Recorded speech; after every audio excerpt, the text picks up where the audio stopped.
Ein Flugzeug wird kommen, liebe Zuschauerinnen und Zuschauer, in den nächsten 1,5 bis 2 Stunden mit Afghanen. Ist also nach Deutschland unterwegs. Am frühen Morgen um 1:12 Uhr Ortszeit hob in Pakistan eine Boeing 737 ab.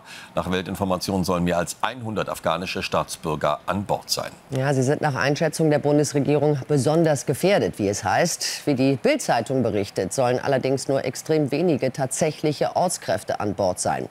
Immer wieder gibt es ja Zweifel an der Identität eingeflogener Afghanen.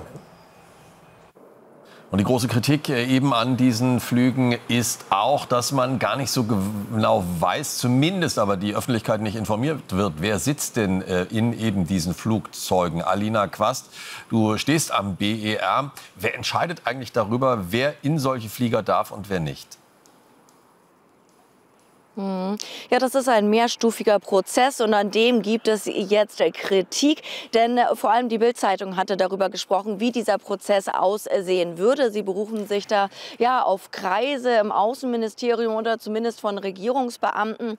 Es ist in dem Land erst einmal so, dass verschiedene NGOs, 130 an der Zahl sind das, ja, Afghanen vorschlagen können, die besonders gefährdet sind. Da gibt es ja das Bundesaufnahmeprogramm. Zu diesen besonders gefährdeten Personen können viele Personen zählen. Das kann abhängig sein vom Geschlecht, das kann abhängig sein von der sexuellen Orientierung.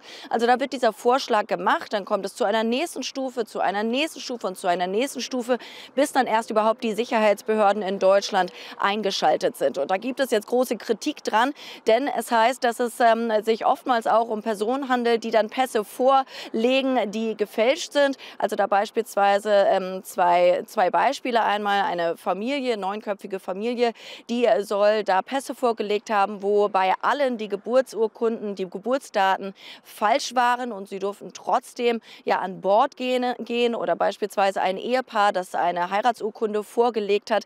Dieses war aber gefälscht und dann haben sie dann aber mit Fotos gezeigt, nein, wir sind aber eigentlich verheiratet. Also sowas hat man dann gelten lassen und dadurch mehren sich natürlich auch die Zweifel daran, weiß man überhaupt, wer in diesen Flugzeugen sitzt. Beispielsweise die Unionsfraktionsvorsitzende Andrea Lindholz, die hat jetzt auch noch einmal gesagt, es kann nicht angehen, dass jetzt mit der Regierung noch diese Flüge durchgeführt werden. Das müsse obliegen der neuen Bundesregierung.